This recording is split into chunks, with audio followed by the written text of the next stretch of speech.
Mesdames, Messieurs, le continent africain, bien qu'il soit moins responsable que d'autres des facteurs anthropiques à l'origine du changement climatique, est pourtant celui qui en souffre le plus. D'après l'indice de vulnérabilité dû au changement climatique de 2015, 7 des 10 pays les plus menacés par les changements climatiques sont en Afrique.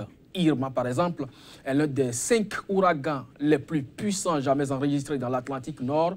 En cause, l'élévation de la température de l'eau. Irma est-elle véritablement une nouvelle conséquence du changement climatique en Afrique?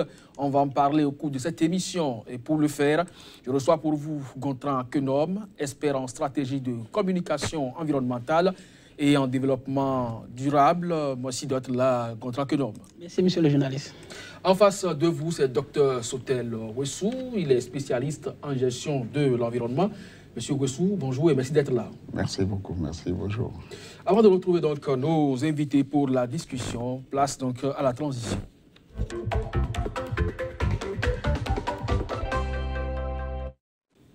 On ne le dira jamais assez, les précipitations ont diminué dans une grande partie du Sahel et de l'Afrique australe et ont augmenté dans certaines régions d'Afrique centrale et même de l'Ouest. Au cours des 25 dernières années, le nombre de catastrophes météorologiques telles que les inondations et les sécheresses a été multiplié par 2. Cela explique pourquoi l'Afrique connaît le taux de mortalité dû aux sécheresses le plus élevé du monde. Afrique, comment expliquer les inondations de plus en plus meurtrières sur le continent? C'est bien sûr le thème de cette émission. Et comme je vous le disais, les deux invités sont déjà sur ce plateau. Dr Wessou, est-ce que vous pensez que ceci est dû donc aux impacts du dérèglement climatique que l'on note régulièrement des inondations de plus en plus meurtrières sur le continent?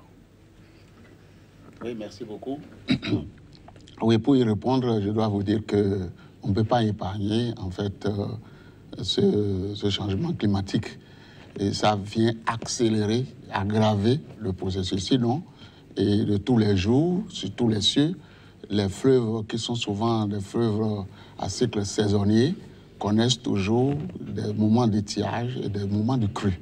Et ces moments de crue, surtout si c'est des cours d'eau pluviales, et cours pluvaux, pardon, et leur régime se trouve commandé par l'évolution de la pluviométrie. Donc, plus il pleut, plus ces cours d'eau sont remplis d'eau. Et s'il y a beaucoup de quantité, bon, il y a débordement et ça crée une submersion des terres qui autrefois ne connaissent pas d'eau. Mais le changement climatique constitue également un effet qui vient aggraver cela. Et les deux combinés montrent que de ces moments-ci, on en connaîtra beaucoup plus. Changement climatique, un facteur aggravant de ces inondations que l'on remarque beaucoup plus sur le continent africain. Monsieur Kenom, est-ce que ça suffit pour que de plus en plus et de façon aiguë, ces inondations soient prononcées sur le continent? De façon exacte, on ne peut pas dire oui, parce que quand on parle de climat d'abord, c'est l'ensemble des conditions météorologiques. Il y a alors la température, il y a la pluie, il y a l'ensoleillement, l'humidité de l'air. Donc c'est un ensemble de facteurs. Donc à un moment T, il peut y avoir de grandes inondations, comme à un autre moment, il peut y avoir de grandes sécheresses ou de grands vents. Donc c'est un ensemble. Donc il y aura perturbation au niveau de cet ensemble. Si c'est le cas, Dr Wessou, alternance régulière, mais aiguë, entre inondations et sécheresse. Vous avez vu, tout dernièrement, même l'ONU a appelé à l'aide dans la région de Somalie, où le phénomène El Niño a fait beaucoup de victimes. C'est du fait de la sécheresse prononcée. Et en même temps, en Sierra Leone, vous avez vu les éboulements qui ont créé des pertes en vies humaines énormes. Alors, quel lien fait-on entre cette sécheresse prononcée et en même temps cette inondation régulière? Oui, et, tout cela fait partie de ce que nous appelons la variabilité climatique. Parce que dès que les moyennes et les maxima, n'est-ce pas, des facteurs climatiques se trouvent modifiés de façon durable, ça crée, ça donne une variabilité qui peut entraîner tout ce que nous sommes en train de dire. On peut avoir des sécheresses prononcées, comme on peut avoir de grandes inondations, plus qu'avant. Mais cela cela provient du fait toujours que l'homme, au centre de tout cela, est quelque peu aussi à la base. Bien sûr que la nature en est une cause, mais l'homme reste aussi à la base parce que ces activités peuvent aggraver tout ça. Monsieur Kenom, comment est-ce que vous expliquez que l'Afrique soit beaucoup plus exposée? C'est vrai, quand on prend les Antilles, les îles et autres, d'accord, mais l'Afrique, dans sa grande majorité, du nord au sud, de l'est à l'ouest, soit beaucoup plus sujette à ces effets de dérèglement ou changement climatique. Je ne dirais pas que l'Afrique est plus exposée. Ah bon? Tous les continents sont exposés. C'est vrai. Il y a des chiffres records depuis 2001. Par exemple, vous prenez l'Algérie, il y a eu des inondations en 2001 qui ont fait 800 morts. En Mozambique, c'est la même chose. Et ainsi de suite sur le continent. Vous pensez que c'est pas trop? C'est pour ça qu'on parle, c'est trop, c'est vrai, c'est trop, mais c'est pour ça qu'on parle de la variabilité. Et cette année, par exemple, au Bénin, on n'a pas connu de grandes inondations, comme en 2010. Donc, la période encore là, je suis entièrement d'accord. Qui est beaucoup plus. Oui, c'est dire qu'à une période T, dans un pays X, il peut y avoir d'inondations, pendant que dans un pays T, il y aura de sécheresse. Donc ce n'est pas dire que de façon systématique, dans le temps, il y aura toujours de grandes inondations, de plus d'inondations en Afrique qu'ailleurs. Vous comprenez? Ça varie d'un moment à un autre et d'un pays à un autre. Mais qu'est-ce qui explique les vulnérabilités des populations? Parce que c'est ça aussi le véritable problème. C'est la mauvaise installation des populations et certaines mauvaises pratiques qui aggravent la situation. Quand je parle de mauvaise installation, les populations se sont installées trop près des cours d'eau. Premier facteur. Deuxième facteur, vous savez, tout le long des cours d'eau, il y a normalement des végétations. De façon naturelle, il y a des végétations. Et ces végétations sont là pour freiner l'évolution des eaux de ruissellement, que ce soit l'érosion hydrique ou éolienne. Les arbres sont là pour les freiner. Mais malheureusement, nous avons coupé tous ces arbres. Par conséquent, quand ces phénomènes viennent, les hommes, les humains et les habitations subissent directement les conséquences. Donc le terrain est suffisamment déblayé pour que les inondations s'installent davantage sur le continent. Tout à fait. Présence très rapprochée des cours d'eau, vous y croyez, vous, Dr Wessou? Oui, vous savez, la vulnérabilité, s'il faut voir sa définition, ça permet de mieux savoir et de mieux voir là où il faut vraiment mettre l'accent. C'est-à-dire la vulnérabilité, c'est la conséquence potentielle de l'impact de l'aléa qui est l'inondation sur l'enjeu que nous prenons. Si c'est la population, quelle est la conséquence potentielle des inondations sur la population? Il a soulevé un aspect. C'est la proximité de ces populations par rapport au cours d'eau. Ça crée une vulnérabilité. C'est la destruction des forêts qui empêche la rétention d'eau et pas concernant l'infiltration de ces eaux. Ça, c'est une vulnérabilité. L'autre vulnérabilité, il y a des vulnérabilités socio-économiques et socio-culturelles. Socio-économiques, je prends un exemple. Des gens qui construisent des maisons, quand vous allez dans une localité, les gens n'ont construit qu'en dur. Vous allez dans une autre localité, les gens n'ont construit qu'en terre battue. Même si, si les deux localités subissent le même effet, le même niveau d'inondation, les conséquences seraient plus graves là où il y a la terre battue, quelque chose. Ça, c'est la vulnérabilité liée aux effets socio-économiques, puisque eux, ils n'ont pas de sous pour construire en dur. Donc vous pensez que les Africains sont beaucoup... La pauvreté explique... C'est vrai, quand il y a cyclone en Haïti, ou bien un ouragan, une tempête en Haïti, vous voyez le nombre de morts qu'on dit là-bas. Et quand vous voyez les structures, le tissu urbain en Haïti, ce n'est pas la même chose qu'en Floride, où peut-être au moment où on a 2 morts là-bas, c'est 400 morts. Voyez-vous, c'est un peu ça. Donc tout cela est lié à la capacité de réaction de ces populations ou de l'environnement ou de tout ce qui constitue l'enjeu par rapport à l'aléa, de la réaction de cet objet-là par rapport à cet aléa, ce phénomène qui se vit. Mais si les populations, parce que quand même c'est des espaces viables qui sont autorisés, c'est la faute aux populations ou aux autorités? Oui, vous savez, c'est la faute à tout le monde. Parce que je veux dire quoi? Je veux dire que l'autre fois, j'étais ici et on parlait un peu des inondations au niveau, bon, par exemple, des villes. Bon, c'est vrai que ce que nous disons, ça concerne les inondations de façon générale. Mais je suis certain, et c'est dit, il y a des tests qui indiquent que les populations ne doivent pas rester habiter des zones inondables. Juste pour diminuer la vulnérabilité par rapport à l'aléa, qu'est l'inondation. Mais si des gens s'entêtent pour aller rester, bon. Ça, c'est en violation des tests. C'est en violation des tests. Donc, il revient aux autorités d'appliquer les tests. D'appliquer les tests. Ça ne se fait pas. Et d'appliquer les tests. Si on prend le cas de Cotonou, je prends un exemple comme ça. Mais le cas de Cotonou, il y a des zones qui sont des exutoires d'eau. L'eau doit passer à ces endroits pour aller se jeter quelque part plus bas ou dans la mer. Mais on ne doit pas permettre le lotissement de ces endroits. Dès que vous autorisez le lotissement de ces endroits, c'est que vous obstruez le passage de ces eaux. Mais ces personnes-là qui ont même acquis là, même si à un moment donné, l'État se leur peut dire « je ne veux pas que vous soyez là », mais il suffit de les recaser ailleurs, ils vont quitter ce lieu et ça leur permettra de ne plus être vulnérables à quelque quoi que ce soit comme inondation. Ça permettra même de réduire les inondations des zones environnantes parce que ces gestes-là auront quitté, débrayé les lieux de passage des eaux. Donc, il y a la faute de l'État et aussi le laxisme dans l'application de l'art. Et la sourde oreille que font les populations elles-mêmes. Parce que c'est pourquoi je parlais d'effets, on est vulnérable à cause des effets sociaux, culturels. Parce que vous avez des gens, ils vont dire, mais mes parents sont restés là, ils ont vécu là, pourquoi moi je vais quitter? Ils ne sont pas morts. Et c'est là où j'ai vécu. C'est là où j'ai grandi. Vous voulez que je quitte aujourd'hui? Ouais, nous l'avons entendu même en Floride, lorsqu'il était question d'évacuer les gens à l'approche de Irba, il y a eu de ces genres de réactions. Est-ce que donc c'est pas spécifique à l'Afrique quand même, M. Kenom? Tout à fait, non, parce que vous savez, il y a un problème psychologique.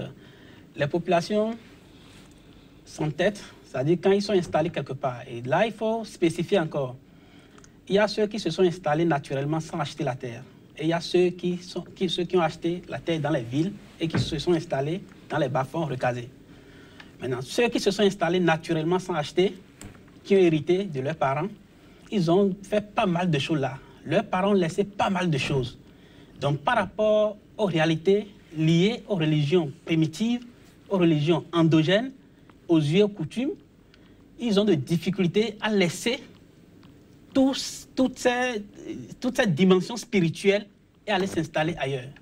Par contre, quand vous allez dans les villes, les gens se disent, j'ai investi de l'argent, j'ai construit, j'ai pas mal de choses dedans. Il y a la politique de dédommagement. Oui, quand on veut vous dédommager, si vous avez un titre foncier, c'est bon. Mais si vous n'en avez pas, là où vous avez investi par exemple 10 millions, l'État peut dire, je n'ai qu'1 million à te donner parce que je ne te reconnais pas en tant qu'un individu qui habite cette parcelle. Parce que tu n'as pas rempli toutes les formalités. Et la même chose s'est passée à Houston, aux États-Unis. Et il y a beaucoup qui n'ont pas d'assurance. Ceux qui ont d'assurance seront dédommagés. Ceux qui n'en ont pas ne seront pas dédommagés. Donc c'est un peu comme ça que ça se passe. Maintenant, la cause est liée à qui? Bon, je dirais la faute vient de qui? La faute vient de nous tous, y compris l'État. Parce que si nous prenons le cas de Cotonou, s'il faut faire une cartographie des zones rouges, tout Cotonou est dans une zone rouge. Et pour être plus spécifique, normalement Abomey Calavi, qui veut dire Abomey Kandofi, ne devait pas être là où il est aujourd'hui. Abomey Kandofi devait être à Cotonou, précisément dans la zone de Kadiaou, qui était appelée Agonga. Podi, c'est quand les Français étaient arrivés s'installer vers la plage au niveau de Krakodi, que le roi d'Abomey, précisément le roi Glélé à l'époque, avait envoyé ses représentants. Mais où ils allaient rester? Quand ils ont fait une étude, on n'a pas besoin d'aller à l'école avant de comprendre un certain nombre de choses. Quand ils ont fait l'étude du milieu, ils ont compris qu'en réalité, on ne peut pas s'installer parce qu'il n'y a que des bas-fonds. Tout Cotonou est un bas-fond. Il y a des plaines inondables par endroit, il y a des bas-fonds par endroit, ainsi de suite. Donc, ils ont alors laissé Cotonou, ils ont laissé une seule personne, je crois bien, du nom de Zouankon, quelque part qu'on appelle à Gonga-Kota à l'époque, et ils sont allés s'installer eux-mêmes à Calavi ou encore à Calavi-Kota. Donc, les gens avaient quand même tout leur sens pour savoir à peu près là où il faut s'installer. Mais puisque, comme vous le savez, j'ai l'habitude de le dire, à Cotonou, il y a l'eau, il y a de l'oxygène. Donc, ces facteurs ont fait que les gens s'imposent pour s'installer dans des zones riches, dans des zones rouges. Mais ceci pose une question de sécurité. Lorsque vous érigez, par exemple, des immeubles d'un certain standing dans le gitoire d'eau, par exemple, et que ça s'écroulait sous l'effet de l'inondation, c'est des vies qui sont exposées. Or, l'État a la capacité, ou d'ailleurs, est contraint d'assurer la sécurité à tout individu. Est-ce que vous ne pensez pas qu'une mesure forte, par exemple, peut régler cette question? Oui, bien sûr. Tout est affaire politique. Il suffit de décider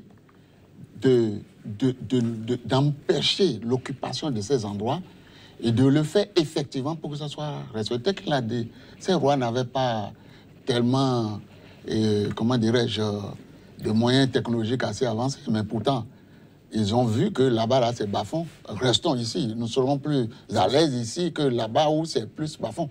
Ils sont restés là-bas, comme il vient de le dire. C'est historique, mais ça renseigne beaucoup sur tout ce que nous devons faire avant de nous installer. Donc, et le drame aujourd'hui, quand vous voyez, ils sont installés sur ce que nous appelons dans le milieu naturel, en milieu physique, le continental terminal. Vous voyez Calavi, on fait une montée avant d'aller sur la terre ferme, la terre de bas. C'est le continental terminal. Dès que vous descendez là, vous rentrez dans la plaine côtière.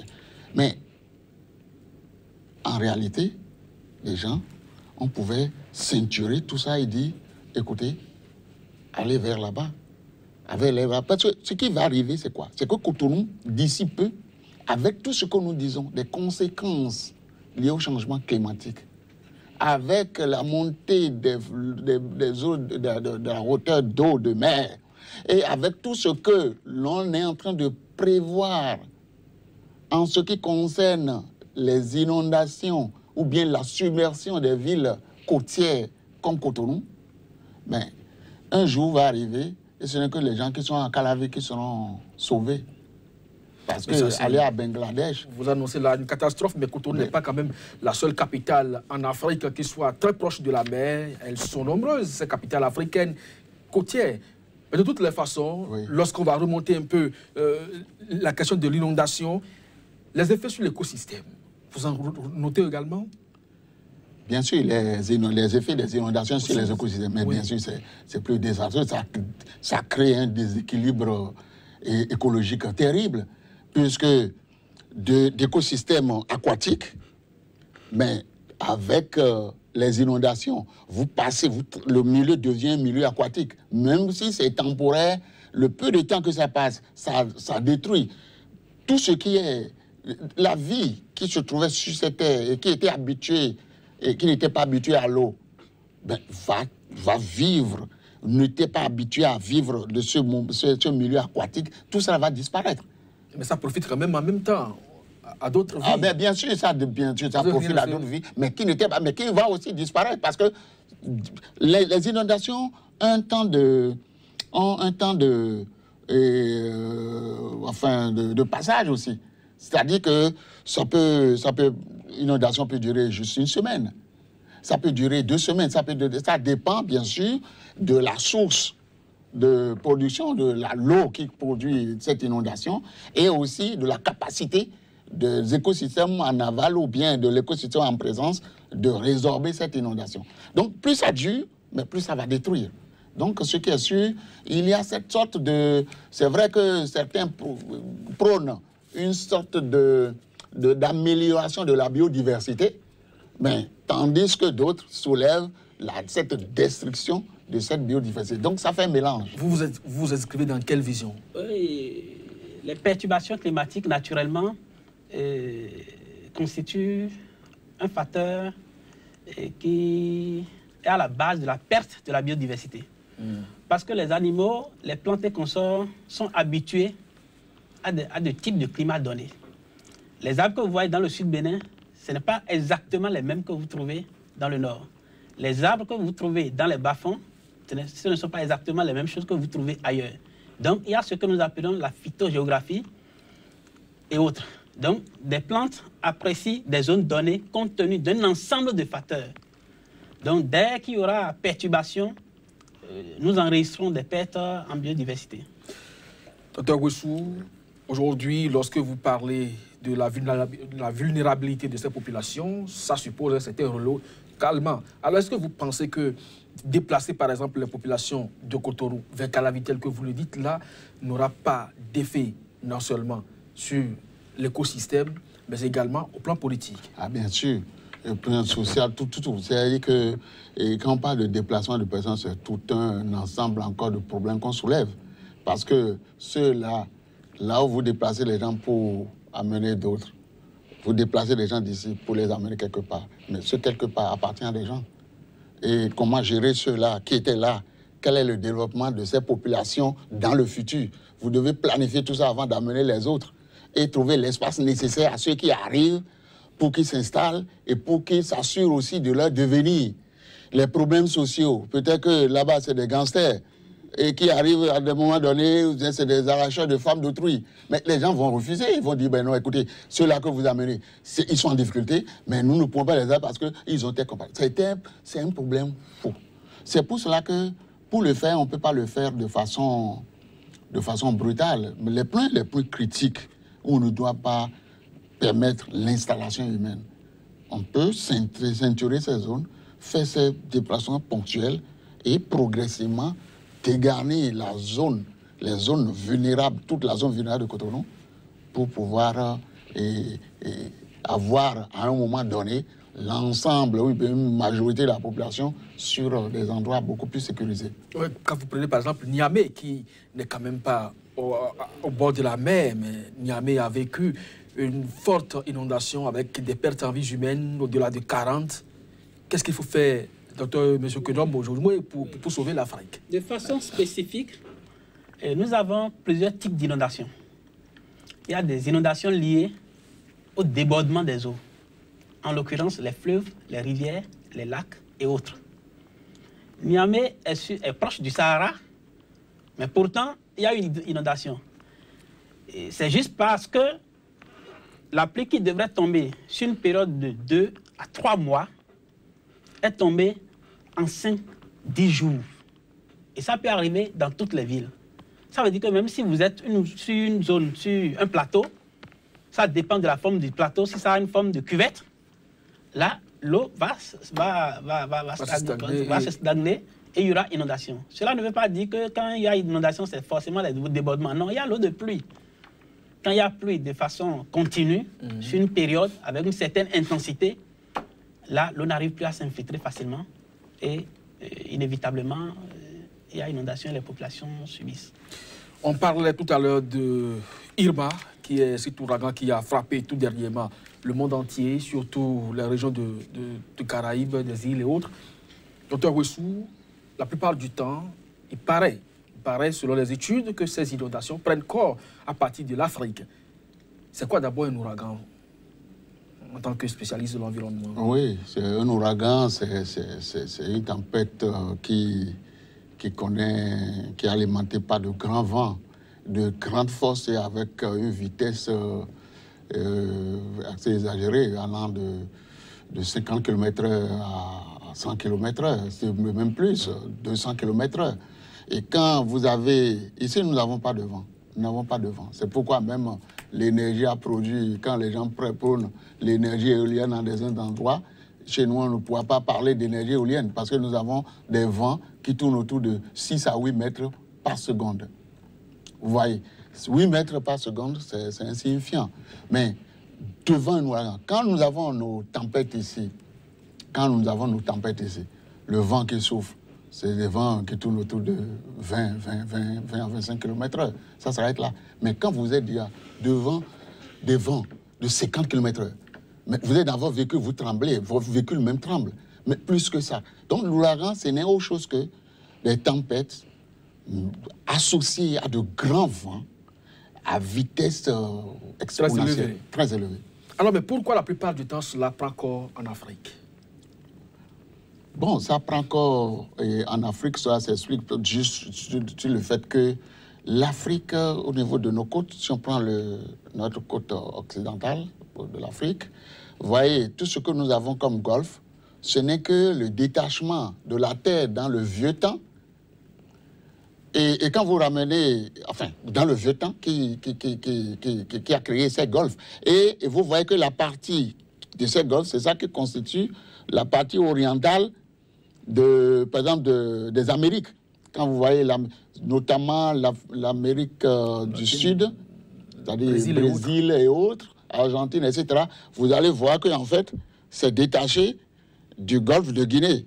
Et ça, c'est pas. Donc, cela veut dire que dans le temps, dans le vieux temps, et à cette échelle de temps, le globe a connu des mouvements tectoniques, et qui ont permis ces détachements. Et ces fissures-là ont été toujours la source de tout ce qui est séisme ou tremblement.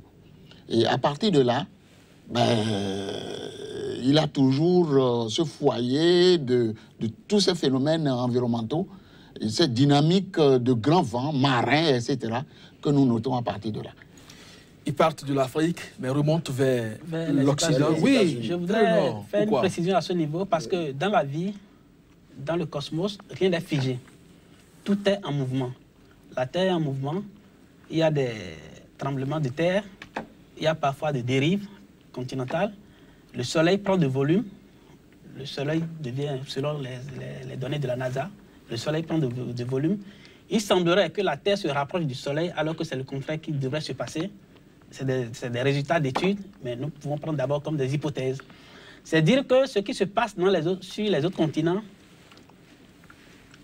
aujourd'hui c'est vrai, les études ont montré que nous ne sommes pas trop vulnérables. C'est-à-dire, ces facteurs ne viennent pas, ne nous frappent pas régulièrement. Mais cela ne veut pas dire que dans le temps, nous n'allons jamais connaître ça. C'est pour ça, dès maintenant, nous devons prendre toutes nos précautions.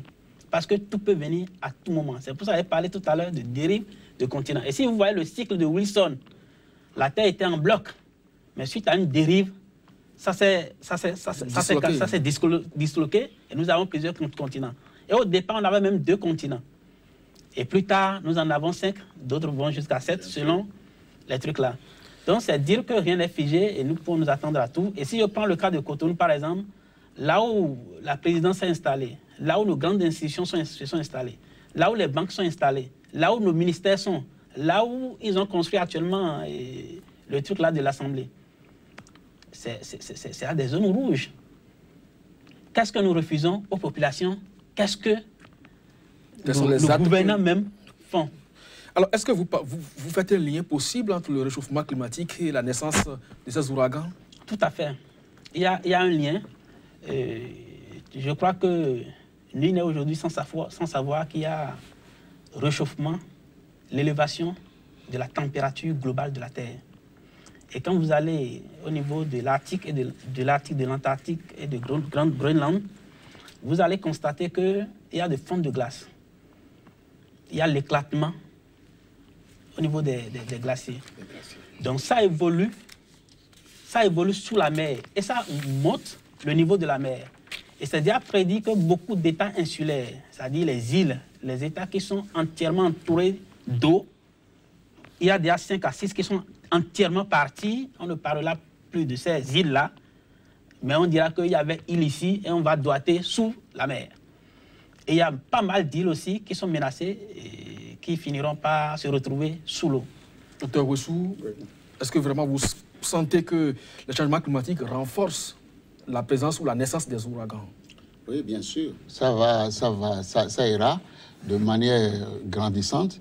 Parce que tout simplement, pour compléter ce qu'il a dit et aussi ajouter, je voulais dire que ces ouragans sont nés, en fait, à partir de la différence de température au niveau des eaux. Voyez-vous, chez nous, ici, nous avons... En Afrique. Nous avons des tourbillons d'air, surtout en saison sèche. C'est les différences de température de l'air qui créent ça. C'est la même chose pour les ouragans. Et quand ça tourne chez nous, nous voyons l'air tourner. Et à l'intérieur, on dit même dans nos contrées que ne rentrez pas dedans, il y a un sorcier dedans. Si ça vous colle... C'est la réalité africaine. Voilà. C'est la même chose. Parce que quand les vents marins aussi s'échauffent sous l'effet, comme il a si bien dit, de ce changement climatique, tout ça, ben, ça entraîne ce tourbillon des marins qui entraîne l'eau et ça fait ce grand... Regardez tout ce qui est immense. Ça a la taille de la France. Et ça a balayé, vous voyez, tout, et ça se déplace avec une telle vitesse que on ne peut contrer cela. Donc, c'est vous dire que tout cela participe. Mais le changement climatique va encore beaucoup plus augmenter la fréquence. Parce que c'est un phénomène qui existait.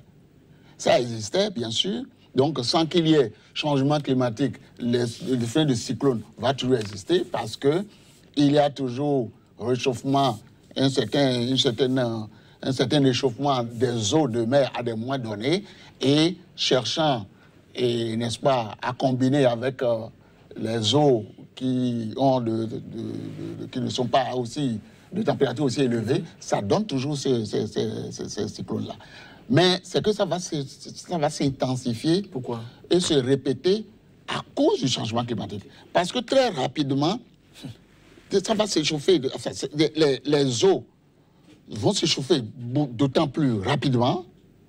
Et cette différence de température qui cause ça, c'est-à-dire ça serait plus régulier. C'est-à-dire que nous sommes en train de vivre un moment où, je crois, très fréquemment, on parlera de ce cyclone. D'ailleurs, après Ima, on est en train de parler de cyclone Maria, non? Ça s'appelle Maria, qui est en train de côtoyer aujourd'hui la Guadeloupe. Guadeloupe avait échappé il y a une semaine, mais voilà Guadeloupe confrontée encore à ce cyclone. Donc ça va se répéter, surtout dans cette période de saison chaude. Gontran Kenom, spécialiste en stratégie de communication environnementale, est-ce que vous voyez des conséquences pour l'environnement à travers la naissance répétée de ces phénomènes d'ouragan? Effectivement, comme le docteur l'a su très bien expliquer, l'augmentation de la température globale de la Terre est à la base de ces phénomènes. Et ça a été déjà prédit par l'ONU et par toutes les grandes institutions. Nous sommes à l'ère des extrêmes. Nous devons nous attendre à tout.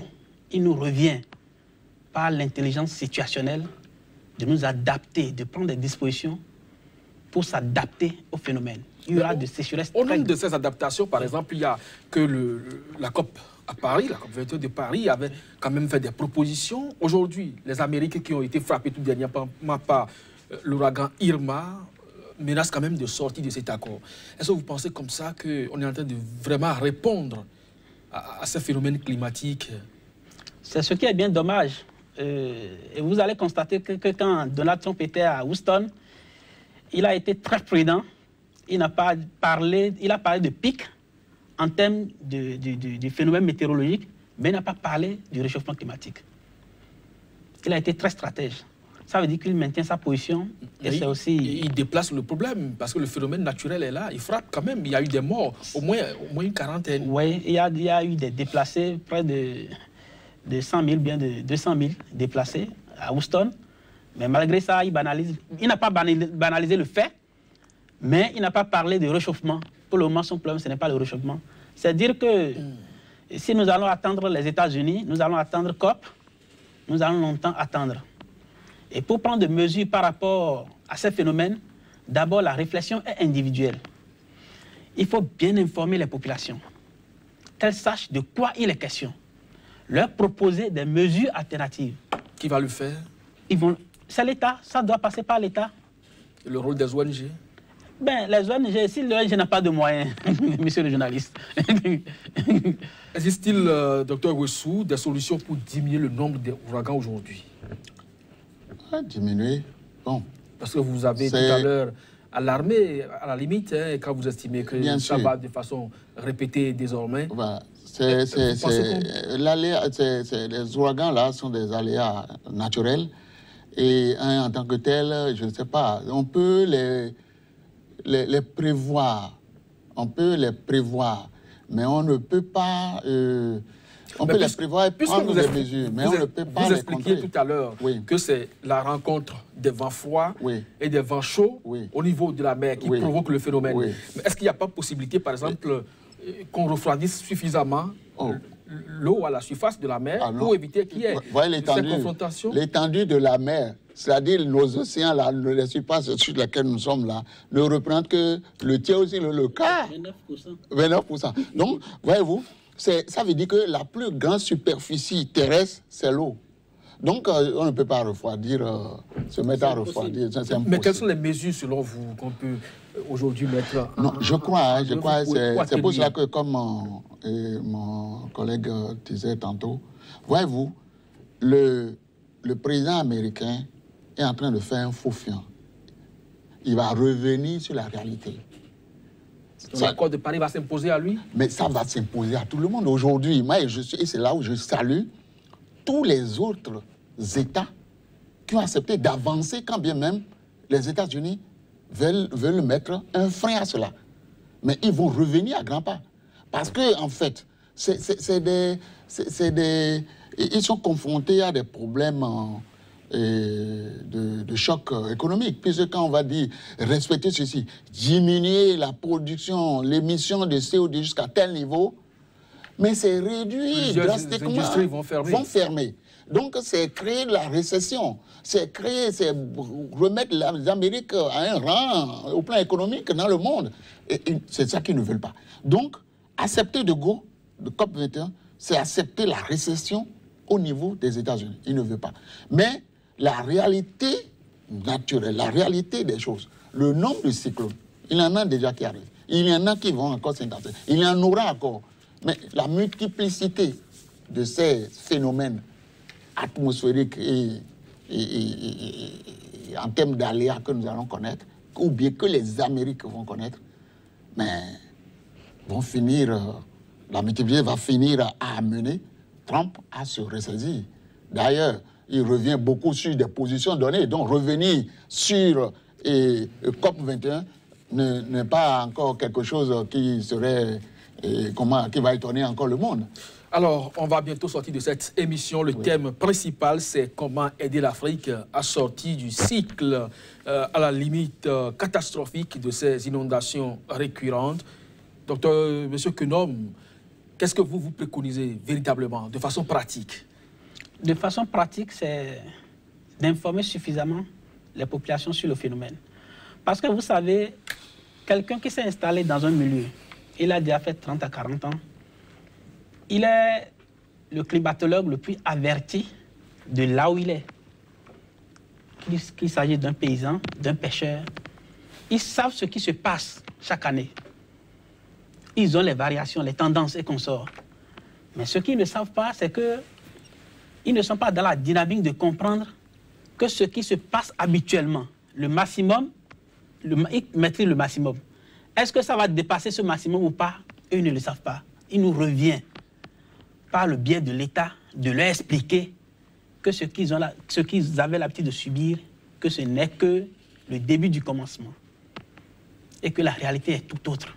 Qu'ils peuvent subir 2, 3, 4 fois ce qu'ils ont l'habitude de subir. Par conséquent, vous allez à Gambier, c'est vrai, sur le plan environnemental, il y a un problème qui se pose, mais c'est une manière de s'adapter à son milieu de vie. Ils ont construit sur des pilotis. Vous allez à Chola et à Soava même, le chef-lieu même, c'est une plaine inondable comme Cotonou, mais ils sont sur pilotis. Pourquoi ne pas prévoir mettre des pilotis à Cotonou? Pourquoi ne pas prévoir des plantations le long de la côte? Est-ce que c'est encore possible? Mais la communication telle que c'est fait aujourd'hui, vous pensez que ça porte? C'est une très mauvaise communication. Les populations ne sont pas informées de ce qui se passe. Elles ne sont pas informées des réalités. Donc il faut revoir la stratégie de communication. Docteur Roussou, vous avez travaillé par exemple dans un espace qui est vraiment spécifique, qui a d'ailleurs fait 4 écoles, la basse vallée du fleuve Mono. Est-ce que vous pensez que la question par exemple des barrages peut atténuer l'inondation dans au moins cette capitale côtière? Oui, merci beaucoup. C'est vrai, c'est avec l'effet que nous avons noté du barrage de Nagbeto, qui existe depuis 1987, nous avons senti que c'est un barrage qui a un effet de tampon quoique minime, qui essaie d'amortir les crues. Parce que ce n'est pas tous les débits qui arrivent naturellement que le barrage laisse passer. Parce que déjà à 800, près de 900 mètres cubes par seconde, ça peut déjà créer l'inondation dans la basse vallée. Mais ce qui arrive souvent, c'est au-delà. Ça va même au-delà de 1000. Cette année, on a eu jusqu'à 1000 mètres cubes par seconde. Mais s'il n'y avait pas Nagbeto, ces 1000-là iraient jusqu'à Naval et créer tout ce que ça met. Le barrage essaie de tamponner, de réduire un temps soit peu, et de laisser, comme il arrive et que le barrage en laisse 600 ou bien 700 mètres cubes par seconde, mais ça permet de réduire déjà. Mais ce barrage seul ne pourra pas permettre de dire qu'on va résorber et finir avec les inondations. Il faut d'autres barrages. C'est pourquoi le barrage, dont les études sont totalement terminées et on attend le démarrage des travaux, c'est Adjala. Et après, il y a d'autres. Mais la succession de ces aménagements permettront de réduire. Au niveau des autres capitales, par exemple, lorsque vous parlez de Nagbeto, d'Adjala, c'est au moins la capitale Accra, c'est Lomé, c'est Cotonou. Mais Lagos, qui est à côté, les autres capitales, qu'est-ce que vous prévoyez dans ces zones-là? Oui, quand je vois Lagos, c'est le fleuve Niger qui se jette vers là-bas. Et nous avons aussi des problèmes au niveau de Malawi en termes d'inondation. Donc, c'est faire en sorte que soit des aménagements soient faits de façon, en des sites bien sûr identifiés, pour que les stockages, les amortissements que ces aménagements vont engendrer puissent réduire en aval les inondations. Aussi bien que il y a plein d'études, aussi bien sur le Mono, sur l'Ouémé que sur le Niger, qui indiquent qu'il y a des modèles de simulation de ces crues qui peuvent permettre de dire à tel moment il y a chose. Et qu'à Ilouat, une inondation de telle gravité, de telle sévérité. Et des mesures doivent être prises et accompagner les populations à vraiment les prendre pour éviter les conséquences. Parce que c'est les conséquences même de ces inondations qui constituent le problème. Quand des gens meurent et qu'on détruit, il y a trop de biens qui sont détruits, ça donne la gravité de l'aléa et c'est ça que nous déplorons. Et je voulais un peu dire aussi qu'en ce qui concerne, parce que vous avez posé la question, en ce qui concerne les grands problèmes d'environnement mondiaux, entre les cyclones, etc. Ben, moi, je pense qu'à notre niveau aujourd'hui, bien sûr, ce n'est pas arrivé, et comme mon collègue l'a dit, ça peut arriver un jour. Il faudrait qu'aujourd'hui, il y ait une sorte d'anticipation de la réflexion sur ces phénomènes et que l'on essaie de soutenir les scientifiques dans les recherches pour que des solutions soient envisagées, bien sûr, bon, à leur niveau, et que l'on puisse les vulgariser de manière qu'un jour, quand ça va arriver, qu'on dise qu'on diminue notre vulnérabilité en termes de réflexion, en termes d'approche à vulgariser, à faire prendre pour les populations pour réduire les conséquences de ces phénomènes quand ça va arriver. Cela passe donc par une communication appropriée, et c'est ce que souligne également Gontran Kenom, expert en stratégie de communication environnementale et en développement durable. Merci donc d'avoir participé à cette émission d'éclairage de nos populations sur les inondations récurrentes avec leurs conséquences meurtrières. Merci également à vous, Dr Soutel Ouessou, spécialiste en gestion de l'environnement. C'est un débat qui reste quand même d'actualité. On reviendra plus amplement sur beaucoup d'autres facettes de cette discussion pour voir dans quelle mesure les barrages que vous préconisez aujourd'hui peuvent véritablement atténuer les conséquences de ces inondations. À chacun et à tous, c'était votre émission Angle de vue consacrée donc aux inondations avec leurs conséquences sur le continent africain. Merci de nous avoir suivis et à très bientôt.